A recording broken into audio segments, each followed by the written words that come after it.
bit about the regional planning commissions. For those of you who are new to regional planning commissions, there are 11 in the state, and the regional planning commissions provide technical assistance and planning to support to their member municipalities. And the topics that we help our municipalities on range from energy planning, brownfields, transportation planning, water quality planning, GIS mapping. We are also, all the regional planning commissions are responsible for writing and updating a regional plan every 5 or 8 years, depending upon where you are. CCRPC is the only, I think, regional planning commission that updates the regional plan every 5 years. And the purpose of the regional plan is it plays a role in Act 250 land use and development, and also Section 248 in renewable energy generation siting. And so with that, that's just an overview of the folks and the organizations who have worked together to bring you this webinar. Next slide. Just a little bit more about town and regional energy planning. RPCs, one of our big functions is assisting with the creation of municipal enhanced energy plans. I am sure that many of the folks on this call are familiar with writing and adopting an enhanced energy plan, because I know in the state we have right close to 90 enhanced energy plans, and the enhanced energy plans are the policy and framework document for municipalities to help advance the state's climate goals, renewable energy generation goals, using more renewable energy in the transportation sector, and really, establishes the policies and pathways for, getting more electric vehicles in their community, either residents driving those vehicles or electric vehicles becoming part of a municipal fleet.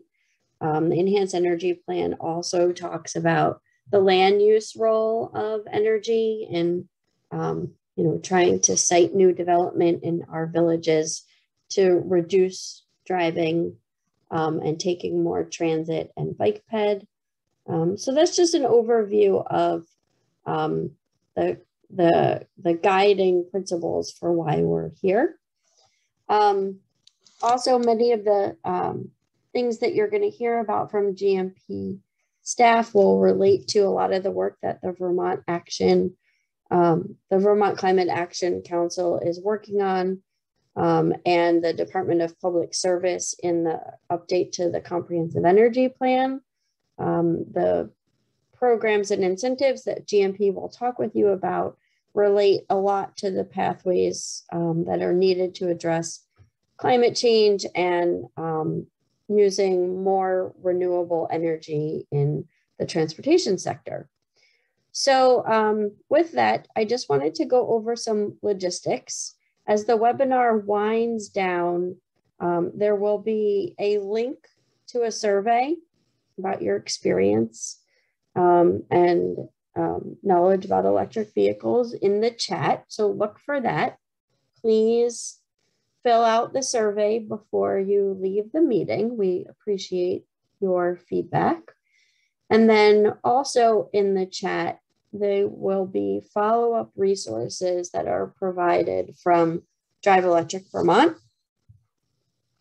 And if you have any questions during the meeting, please put them in the chat, and Jen will answer them in the order they were received.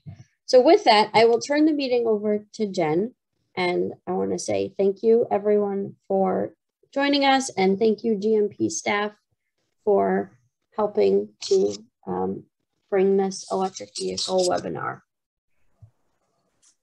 Thank you, Melanie. We appreciate the opportunity. So as many of you know, well, a few of you know, because I think I've talked with a few people on energy committee meetings as well. So my primary role at Green Mountain Power is focusing around electric vehicles, whether it be chargers or whether it be residential incentives. I work with the state incentive programs as well. So Green Mountain Power has, like every utility, we all process the incentives for our DUs in our district. All DUs process incentives within their territory for their customers who are state-based. So over the past 7 years now, I've been in and out of the EV incentive programs. Learned a lot. It's really fun. EVs are really energizing. And if you haven't driven one yet, you'll find them really energizing too when you do. So thank you for joining us tonight. So I wanted to do a quick little overview about Green Mountain Power's power source, because one of the things that utility companies often hear is, you know, great that I'm driving a clean energy vehicle, but what is the resource coming from that's powering my car when it's plugged in? So GMP is 100% carbon-free power source.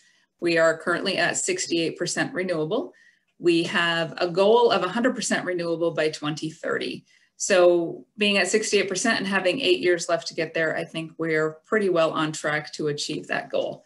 There, between solar, hydro, and well, we buy primarily from Hydro Quebec for our purchase power. A lot of it comes from there, which is hydro. We've got a lot of solar fields. We've got wind turbines as well. So super excited to be able to share that we are 100% carbon free at this point in the game, which is really cool. GMP is a national leader in energy transformation in a number of forms. We are part of the Smart Electric Power Alliance leadership. We have innovative programs that we run for our customers. We also have programs we run for our workplaces and small businesses as well. We partner with customers to expand their energy storage in their homes with the Test the Powerwall and the BYOD program. We also do so with businesses. We love to meet with businesses one-on-one to see what their energy conservation needs are that we can help accommodate through measurements that are built in place, and we can work one-on-one to do special assessments for those individuals. So as we talked about, as Melanie mentioned earlier, our primary focus is going to be about electric vehicles. Primary reason is right here when we look at this great slide, right? Electrification cuts carbon and cost. So Vermont's greenhouse gas emissions in 2018 by sector, 40% of transportation is our greenhouse gas emissions, 40%. That's a big number. So when we think about almost half of the greenhouse gases in the state of Vermont come from cars, buses, automobiles, every way, shape, and form, motorcycles, whatever it might be, greenhouse gas emissions, 40% transportation. 3.9 or 34% rather is about your building, your home, your heating of your home, your heat loss from your home. So we tend to overheat our homes because we've got so much loss going off the basement sills and the window sills, so to speak. So with transportation and heating of our home being the biggest forces in carbon, we have really done a lot of focusing on electric vehicles because of the fact that that's such a big impact that we can easily drive home if we can make some small changes. And I do want to keep this casual. So like she mentioned, you know, if you have questions, you can pop it in the chat, but you can also, you know, interrupt me. I'm fine with interruption. So why drive electric? You often hear electric vehicles are more expensive. People can't afford them. There's such a misnomer. With between incentives available today and cost of maintaining an electric vehicle, they really are quite affordable. So when I think about an all-electric vehicle, so there's all electric and there's hybrids, right? A hybrid still has a gas-powered backup engine, runs about 40 to 50 miles on electric rather, and then converts to gas. You barely notice it, but a lot of people have been able to maintain most of their usage in that electric engine aspect before it converts to gas for their day-to-day commute. They just end up using the gas for their longer commute should they be going on vacation or traveling from one end of the state to the other. All electric vehicles, you don't have an oil change, you don't have filter changes, you literally have 100% electric source in your car. You need tires, you need brakes, you need windshield wipers, you need windshield washer fluid. Like your cost of maintenance is so much less. Drive Electric Vermont actually has a great tool on their website to show you about maintenance aspects as well. But you can save so much over the life of a car when you think about not doing 3 or 4 oil changes a year, not needing to have filters done, not needing, you know, your hydraulics within your engine aspect clarified and cleaned up and looked at on a regular basis. When you own an EV, you tend to only be in the shop to change your tires. It's kind of cool. So cheaper to drive in that aspect. It's also cheaper to drive for energy, gas versus electric. So the cost of gas, let me see. I'm in Franklin County. I was in Chittenden County for work earlier. Cost of gas locally there is about $3.09, $3.05, depending on. The cost around me is $3.13. 30-minute drive, $3.13 to $3.05. So the cost for GMP customers anyways, when charging on electric vehicle home-based, is about $1 a gallon of gas equivalent. So I'd rather pay $1 than $3.20 or $3.13 or even $2.30, right? $1 versus $3+. It's quite the savings. So you can calculate that out when you figure out your cost per charging versus cost per gallon of gas. EVs are fun to drive, like seriously. I had my first EV was a hybrid, and my son was a junior in high school, so a little side by story. What I loved about that car, because as a 16-year-old teenage boy, right, what do you do when you get behind a car? You push the gas pedal and you turn the radio up. This car had the ability for me to tell the radio not to go over certain loudness, so it wouldn't play super blaringly loud, which is a major distraction for teenagers today. And it also had the ability for me to tell it not to exceed the speed limit by more than 5 miles. So one day during exam week, he had exams and he left school early. He was in my car. And I texted him, "Why are you at Johnny's house now?" "What do you mean?" I'm like, "Your exam's not supposed to be done for another 45 minutes. He's like, "How do you know I'm at Johnny's house?" "My car told me." Like super fun. Like as a parent of a teenager, you might love it more than you think. So, but they're fun to drive in general. Like I just had the pleasure of driving my coworker's Mach-E to Middlebury from Chittenden County a couple weeks ago for an EV event we did there.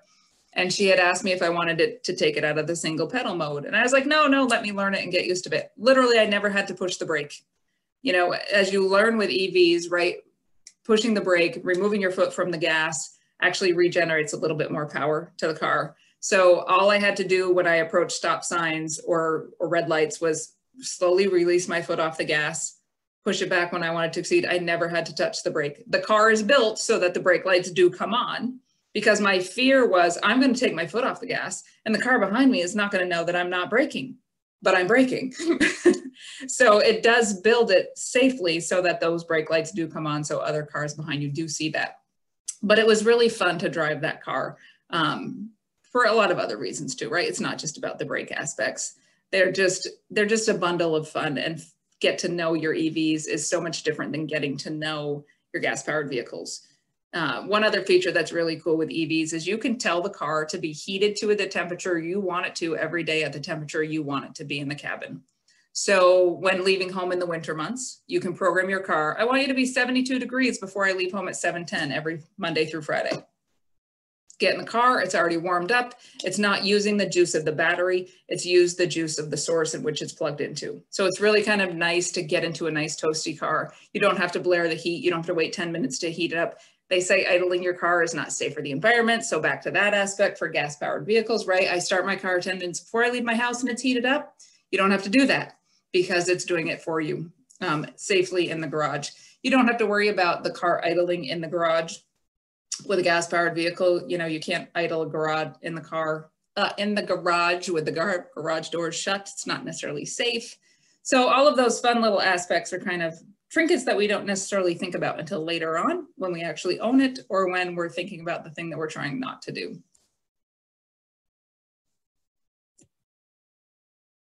GMP tries to make it super easy to drive electric for our customers. We also have workplace programs available that we'll talk about in another slide.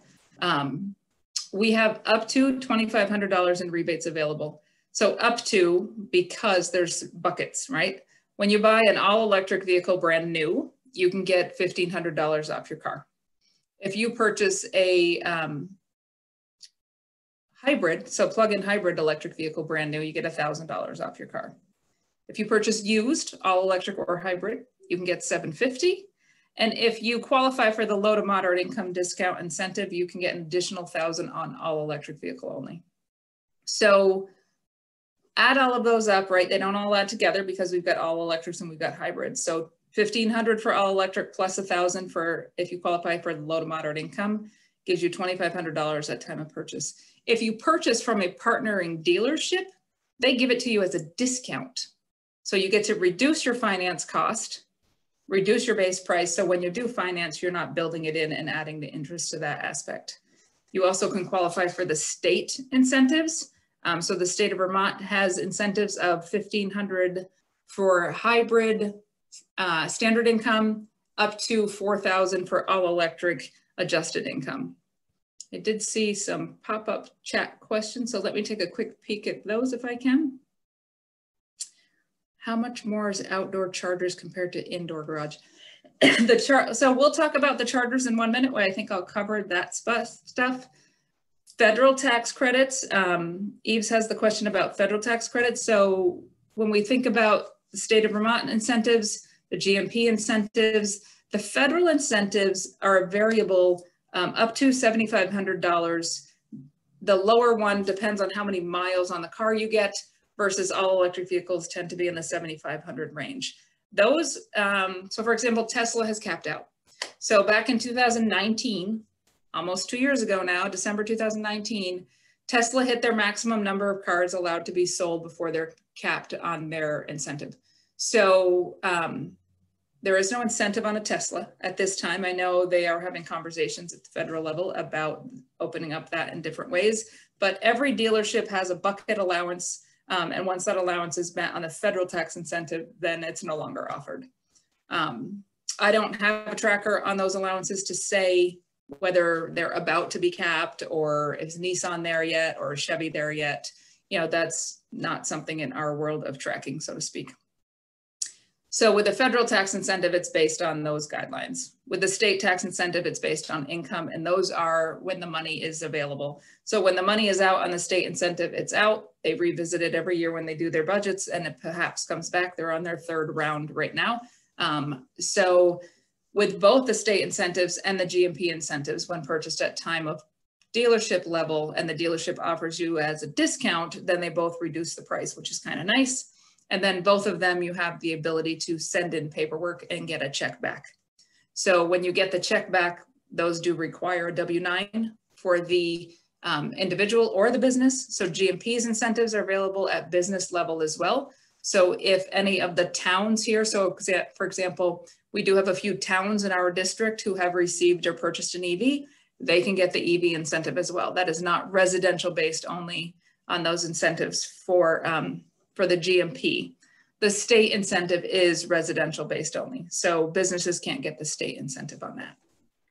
Jen, we have Nancy who has her hand raised. Nancy, do you want to ask your question? Yes, if you can interrupt me with those, because I can't see all the people on my screen because I'm doing a screen share. So yeah. Nancy, go ahead.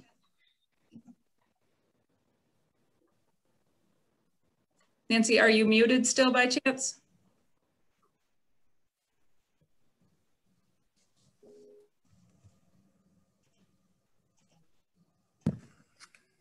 We may have lost Nancy. But okay. In the, I was just point out in the chat, Jim has listed a list of incentives that is listed at Drive Electric. And then someone else had asked about how GM and Nissan were doing with their tax credits. And Jim said, Nissan federal tax credit is still on. Last checked, not GM, but they had been offering some good incentives for the Bolt. And someone said, good thing I'm aiming for an F-150 Lightning. F-150 Lightning is going to be pretty slick. So discount on EV charging rates. So Green Mountain Power provides a charger to our customers. Customers can also purchase their own charger if they want to. They don't have to accept our charger program. Our charging program, so we provide the charger. The customer installs the charger, so they hire the electrician to complete the installation. Our chargers have technology built into them. So you can buy what we call smart chargers and dumb chargers, right? Smart chargers have a brain. They have a technology-based brain. Dumb chargers do not have any technology built into them necessarily. So we can't communicate with dumb chargers. We can only communicate with very specific smart chargers. So we have two models that we work with today. We provide a charger, you hire the electrician for install. After it's installed, we then have a link that you connect to and select the EV rate that you want to participate in. So then when we do the bill adjustment, we communicate with your charger before your electric bill goes out to read the kilowatt hours that your car charger uses in order to do that bill adjustment. So that's how we know how many kilowatt hours your EV is using to charge your car at the end of the month versus everything else in your meter box. So you've only got one meter with one electrical panel. So the charger has a small meter built into it that we pull that data from. We also communicate with it. The reason we can do a program like a free charger is we tell the charger not to deliver power during peak electric draw events. So July 5th, 95 degrees out, humidity levels are high. Everybody gets home from work. They start running their air conditioner. They're cooking supper.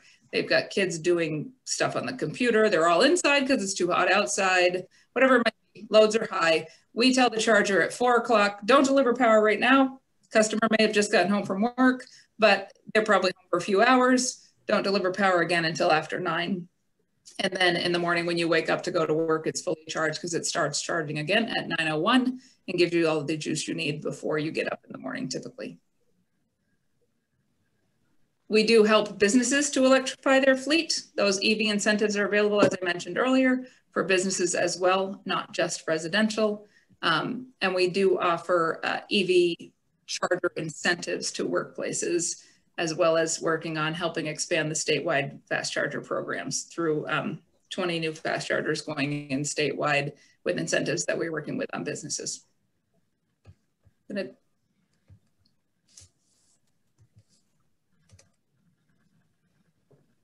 So there's 3 ways to charge a car. So I know that this may be a little bit repetitive to those who have an EV or have used one before, but just want to make sure we cover the basics as well as the extent. So when you buy an EV, it comes with a cord that's in your car. You plug it into a 120 outlet inside or outside.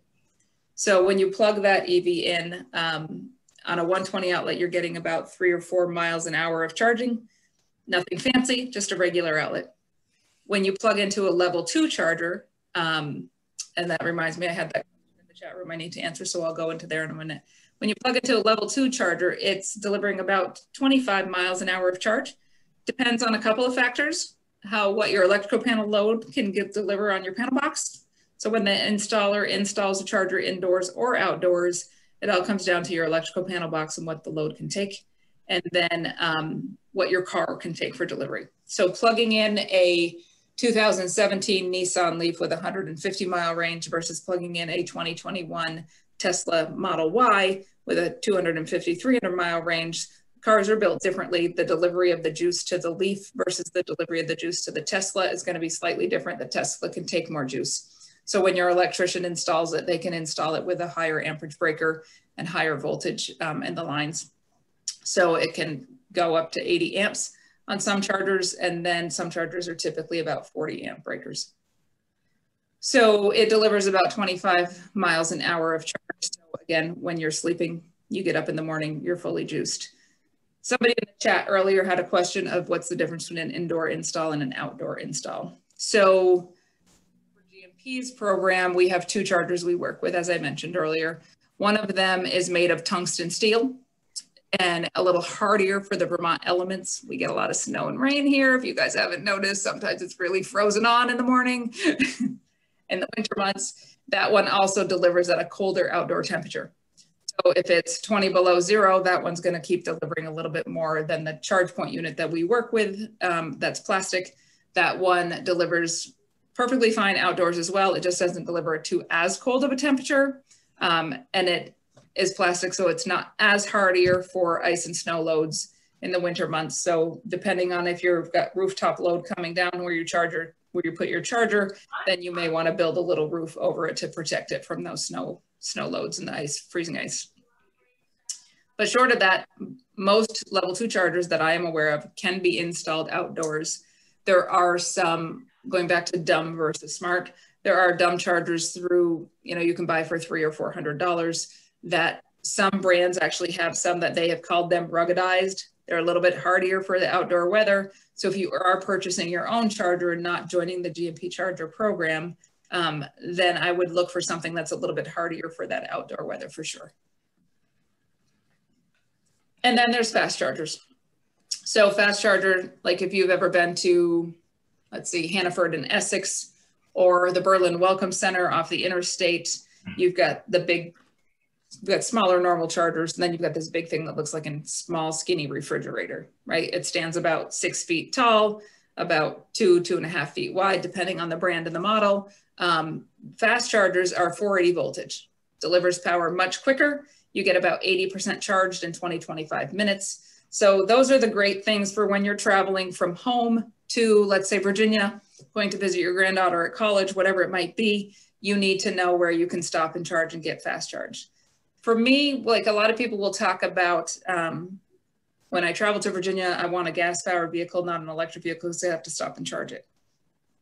I like to think, you know what? I need to get out of the car every couple of hours. I need to stretch my legs. I need to get out of the driver's seat and get my eyes off of the road for my health, for my well-being. And if I was driving a gas-powered car, I'd have to stop and put fuel in it anyway. And normally I got to stop and pee. So I don't know about everybody, but there's no way I'm with a 4-hour stretch without getting out of that car and taking a bathroom break. So it's good for your health to stop and take that break. And I love the fact that electric vehicles kind of force that on me. But sometimes it took me getting to that point, like driving all electric, to realize I really do need that break. It's good for your health. So there is an app called PlugShare.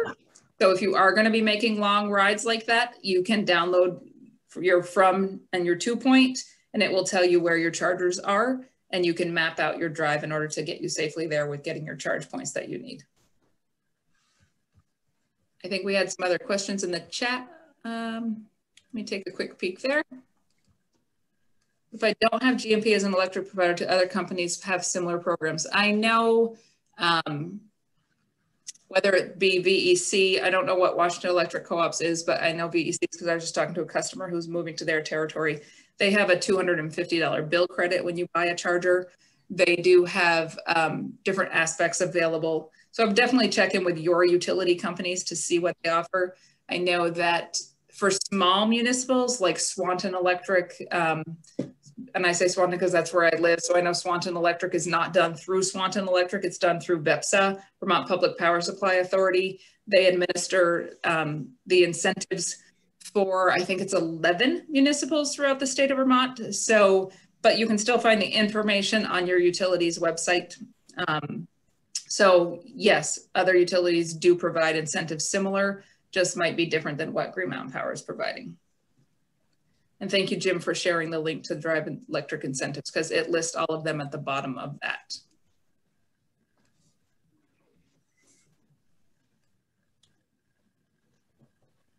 So I mentioned briefly earlier about workplace charging incentives as well. So one of the things that people tend to say, as we've done studies in the past, is I would buy electric, but I can't charge at home because I live in a condo or multifamily, or I can't charge at work. And if I could charge at work, I would at least be comfortable enough to know that while I can't charge in a multifamily, I know that overnight my car will be fine and I'll be recharging at work tomorrow. So it gives me the peace of mind to know that at least charging at work gives me that opportunity. So what Green Mountain Power offers is when businesses put in level 2 chargers for their customers or their staff, we provide them back $750 per port incentive. So if your employer does not have electric 2 chargers and they're in GMP's territory and you would like us to chat with them, please have them reach out and we can connect them with the business development member for their district, or I could be happy to chat with them as well. So if you say, yeah, just call and ask for Jen Cortez, they'll get transferred to me and I can help with them. So the other piece that I find, workplace chargers don't always need to be level 2. Right? People think I need to have faster charging at work, which depending on the job schedule and depending on the platform would depend on if level 2 makes sense, or maybe level 1 makes a lot of sense. So when I think about somebody who's on the production floor or somebody who might be a nurse and not able to leave their station, Like I can plug into a level 1 charger, plug my car in for 6 to 8 hours, and at the end of the day, I've recovered my cost or my electric. Employers are less apt to allow employees to plug into just any outlet throughout the building, because then you're getting your juice for free. And other employees might be like, not so big on that. And I totally get that. I agree with that. There are some level 1 charging devices that have the ability to charge the user for usage. So you plug in your car to this level 1 device, you scan the QWERTY code on your phone, you accept the cost to charge, which is the cost of power only. They're not allowed technically to upcharge for the usage of the charger. These devices are only $300, but the employer or the condo association or the multifamily, whichever it might be, creates an account with the vendor of those 2 that we're aware of right now. And then the EV owner creates an account with that third party orange charger, and they pay for usage at time of connection. And then the business gets the payment for that usage on a monthly basis or even quarterly basis. Right now for multifamily, for example, if you live in a multifamily or a condo complex where your carport is not connected to your meter and you can't connect a charger to your meter, you could have a level 1 charger installed, pay your association for your usage through that app, and the cost is like 0.0038 cents a minute. It's less than half a cent a minute to charge your car.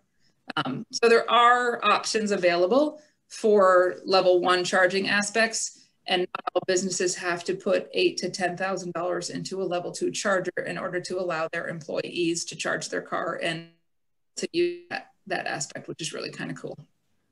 So if, again, you can just connect your business you work for with somebody at GMP, and we can get them the education to make the decision before they decide how to go forward if they want to.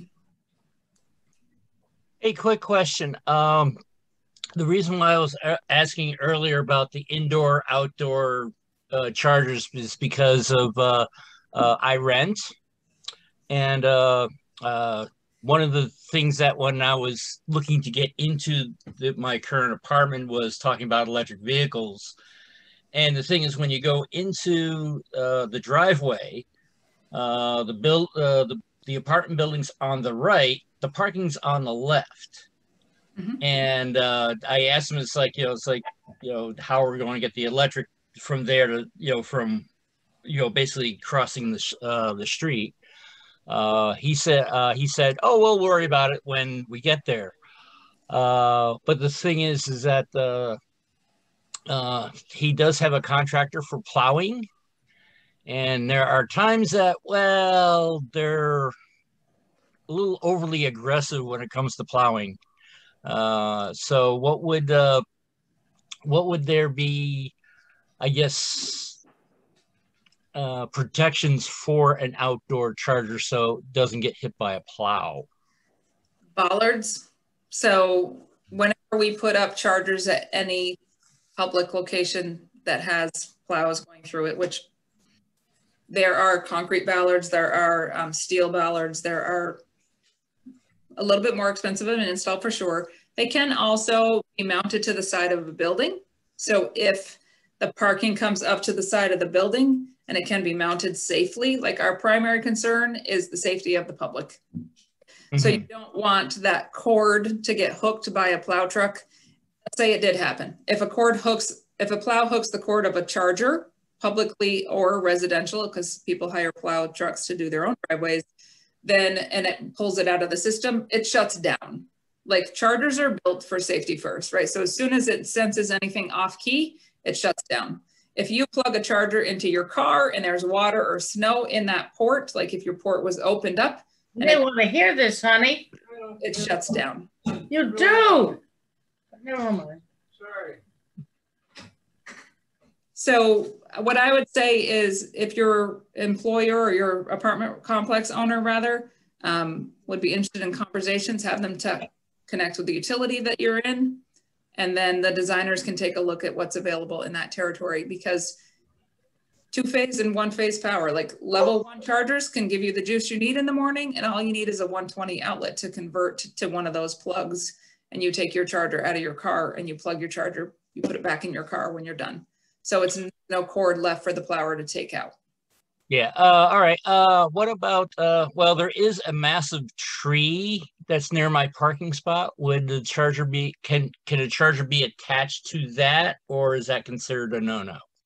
I would say that's probably a no-no. The tree can come down, right? The tree can have health issues. You know, putting screws and nuts into a tree wouldn't be healthy for the tree. So we're trying to be environmentally friendly. So I would think you could do a 4x4 post and attach it to a 4x4 post for low cost. But essentially, you know, you'd have to do a site visit to do a true assessment of what would be available in that area without knowing and seeing physically on site or Google Earth. Then it's hard to say what the options would be for that specific territory. All right. Thank you. You're welcome. Jen, another question has come in. The question comes from, the question asks, is there any possibility the federal tax rebate will end in the next year? Federal tax credits, A, I'm not an accountant. B, we don't know when those are ending. So I know, for example, if you install a level 2 charger at your house, or if a business installs a level 2 charger for their staff, there currently is a 30% federal tax credit, which covers the cost of equipment and the cost of installation. That is said to sunset December 31st, 2021. Last year, it was said to sunset December 31st, 2020. The year before, it wasn't there. In 2018, it was there. So I can't speak to federal tax credits to say whether they're going to stay the same, change, go away. You know, that if anybody's got a magic ball, send it my way. I would love to see it. Like, that's a hard predictor for sure.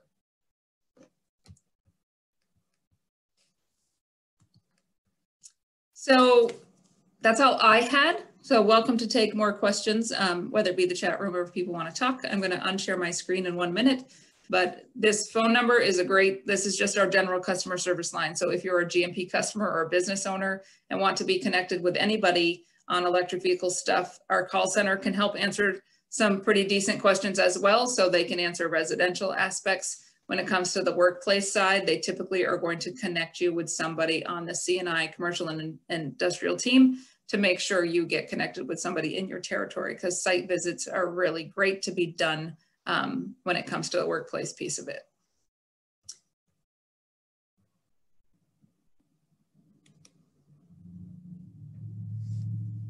So any other questions that I can help assist with or throw my way? Is there a possibility? Oh, yep. We talked about that one already. So Jen, I think Nancy might have, well, it's a thumbs up. So I'm not sure, Nancy, if you have a question, you're on mute. Okay, am I on mute still? No, we can hear you now, Nancy. Okay, now you may have said this, but I didn't hear it. If you have a plug-in hybrid or maybe just a plain plug-in, an EV, is your car made to use only one of those chargers at like level 1, 2, or probably not 3, or can you go to either one of those chargers to charge your car? So your car comes with a level 1 charger. So it's the typical extension cord that's in the trunk of your car. It has the J1772 outlet plug. Yep. Any level 2 device that plugs into your car, plugs into an outlet. The level 2, every electric vehicle that I'm aware of, I haven't heard differently, is able to use a level 2 charger. Not every electric vehicle is able to use a fast charger. So hybrids typically can't use a fast charger. Their engines aren't built with the right amount of kilowatts to be able to take the fast juice so quickly. So for example, the old school Chevy Volt had a 3.3 kilowatt hour engine. It could not use a fast charge. The new school Chevy Bolt has a 6.6 kilowatt hour engine. It can use a fast charger. So depending on the vehicle will depend on what it can or cannot use. So there's 2 different fast charge cords. There's the CCS combo, and there's the No, the SAE combo and the CHAdeMO. Woo! So again, your car may not be able to plug in every fast charger if it does have fast charging capabilities, because some of the older models of fast chargers only had one cord available. Then they moved to 2 cords available on every fast charger, but only 1 cord could be delivering power at once. And now as the new stuff comes out, there's multiple options on fast chargers. The other piece of that is the Tesla. The Tesla cars cannot, well, no, all vehicles cannot use a Tesla charger, but Tesla can use all other chargers because they can buy an adapter that allows them to use those other fast charging ports or the J1772 plug. So in Tesla's proprietary plug is not shared, because when Tesla first came out, charging was free on Tesla chargers to Tesla owners. So they kept their plug proprietary, because I don't want you to plug in your Chevy Bolt to my Tesla charger and get free power because you didn't buy a Tesla car. Oh, okay. Which makes sense. Yeah. You're welcome, absolutely. Jen, we have another question, which Jim also answered in the chat, but the question was, how does MPG perform in the winter? Is it consistent year round? It drops for sure, particularly in Vermont. You know, if we were answering that question in the Carolinas, it would probably be slightly different, but they're not as ahead of the game as we are in Vermont. Like, Vermont's great, right?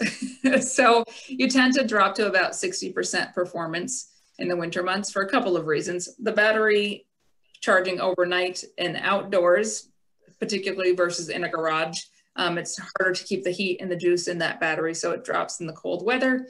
But we also get in the car and we turn our heat on, which when you're driving an all electric vehicle, your heat source comes from your electric source. So it does drop to about 60% of your base load. It also, but EVs also pick up your driving habits. Like, I remember when I had, again, my first EV was a Ford Fusion NRG. The guy who sold me the EV and I were chatting, because I do EV stuff, so I talk to a lot of people. He got 47 miles on his EV charge, and I got 32. Driving habits. Like, I had interstate driving, he had all back roads. So when it watches and learns your driving habits, your car will perform better. So while you do lose some drivability distance in the winter months, you can also, you know, effectively maintain some if you're driving better and you're heating in a garage. Thank you, Jim. I like you being on here. So there's a couple other questions that have come in through the chat. Are Tesla superchargers not free for Tesla owners anymore?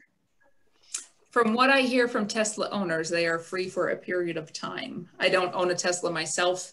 I don't have a relationship with Tesla superchargers, but I remember a customer got his charger from GMP. And what happens when we do our bill adjustment, so if you get a charger from GMP and we're doing your bill adjustment, and 2 months in a row we see very minimal usage at home, we might reach out and say, is everything okay? Is your charger broken? Is something wrong? Like, we need to know if we need to get something repaired or fixed or whatnot. And I talked to the customer and he was like, oh no, I'm still charging for free on Tesla chargers. I'm good. He's like, I got another month to do that. So after that, you'll see my usage go up.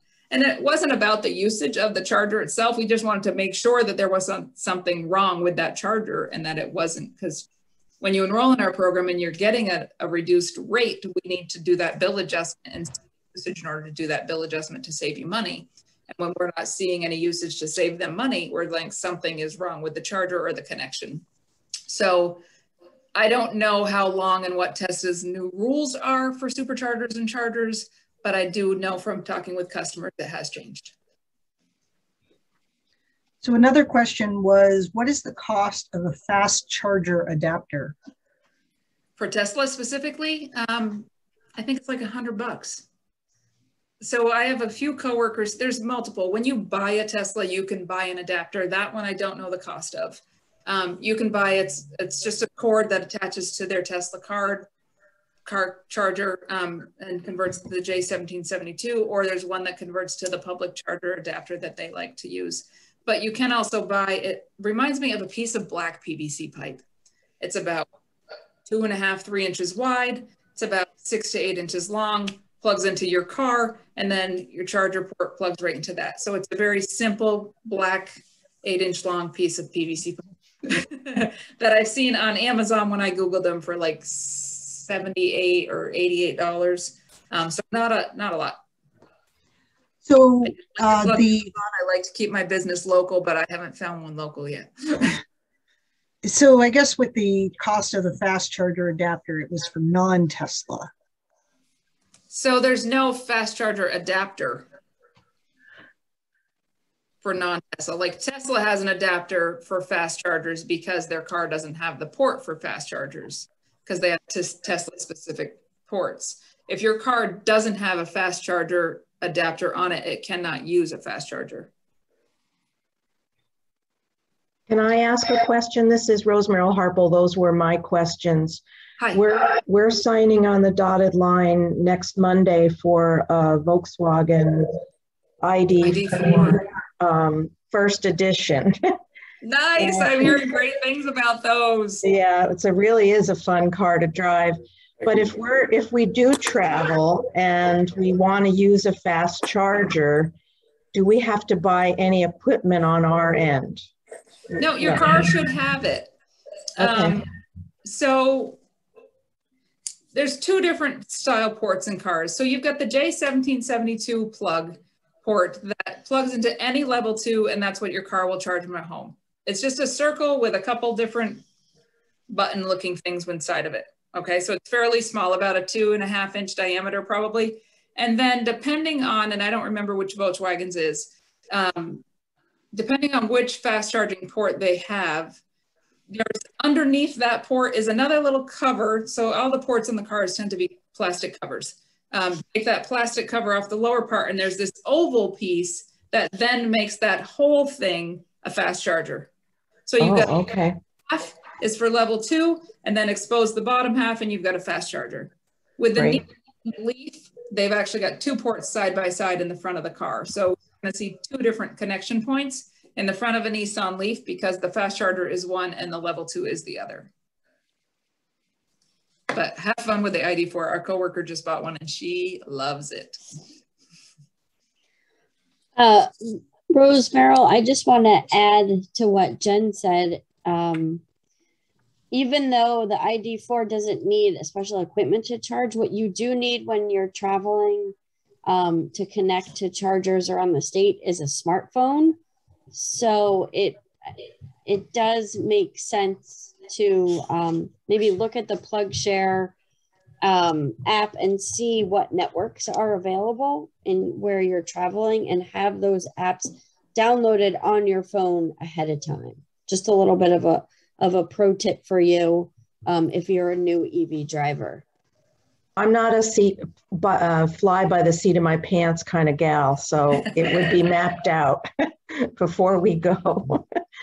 Thank you. You're welcome. Good luck. Thanks.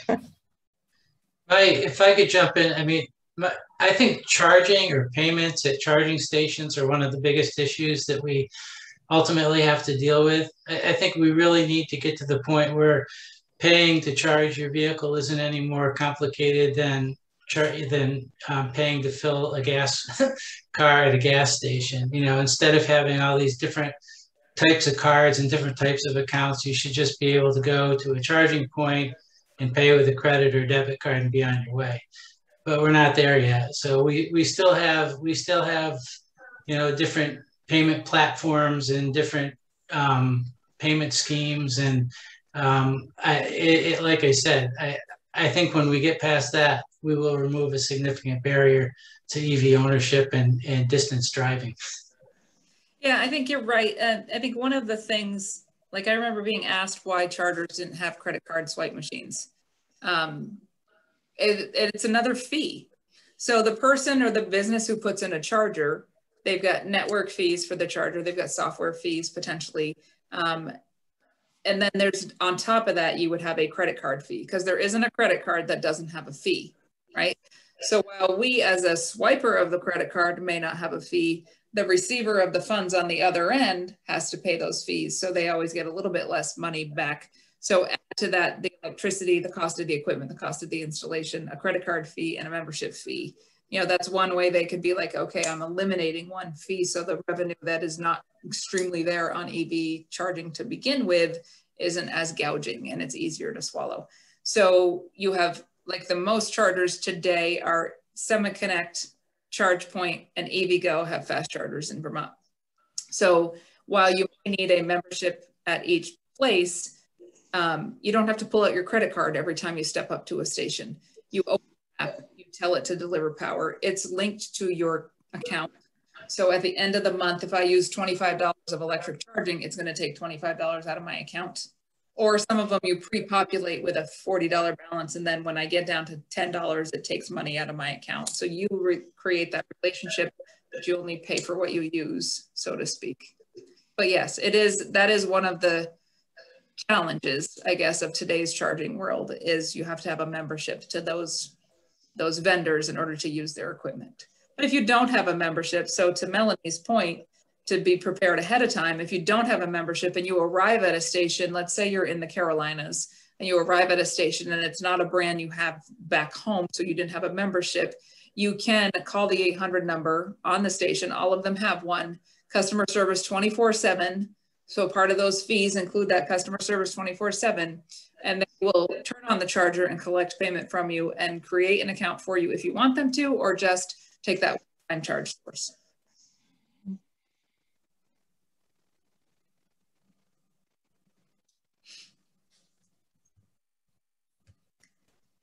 Any other questions we can help with today? Yes, can you hear me? I can, Nancy, yep. I have an overall question. We're planning to go see the Vermont Climate Action Council tomorrow night at Emerald State Park in Dorset. And I want to know if you have some suggestions we might speak to them about in terms of electric vehicles, some help that they should be making sure they are addressing in their issues for climate change. Electric vehicles or chargers? Well, the whole thing. I mean, should they be making it a simpler process for the charging? Should they be giving more incentives so that Vermonters can buy electric? It's an overall kind of question. It isn't specifically chargers, but the whole issue of electric vehicles and the charging, including. And that's the Climate Action Committee? Yeah, yeah. I'd like to actually defer that to Melanie. Okay. Melanie, no, I get it. You're GMP. Yeah. Yeah, I'm here. It's a loaded question. We can probably go on and on about. I know. I mean, yeah, generally speaking, supporting incentives for electric vehicles, especially for low and moderate income Vermonters, right. Putting in charging stations in our downtowns and villages, establishing policy so that buildings get built with electric vehicle chargers, especially multifamily apartment buildings. I don't want to get too down into the weeds about policy here, but those are good, high level. Jim, do you have anything to add? Well, I was going to say thanks, Nancy, because I won't be able to get to that one. So good, thanks for going. I think Melanie hit a really key one, is providing those charging stations, like the issue that Edward had. You know, so many of our folks, the only place they have to charge is either at a multifamily building, an apartment, or if they live downtown, they just don't have a garage or a driveway. So, really kind of investing in the charging infrastructure at multifamily, rentals, at public spaces, and at workplaces, I think is probably one of the real big things we can do from a state policy perspective. Thank you, Jim. If I could jump in real quick, I left the Regional Planning Commission world a dozen years ago, so I'm not hampered by any of the rules that some of these other folks are. And I would like to suggest that anyone testifying on any of these issues would be well advised to point out that any action that makes using an electric vehicle equally convenient to using a fossil fuel vehicle is the right thing to do. And you can almost stop right there. It's right now, if you have to run uphill to do it, you're probably not going to. So let's not make people do that. It is a nice nutshell summary. Any action that makes it easier to drive EV. That's true. Gas stations are now starting to put in EV chargers, so it's kind of nice to see those pop up.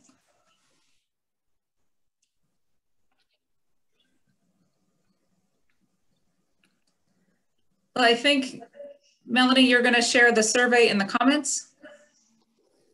The survey has already been shared. It was shared at 7:56 by Margot, so that's available to you.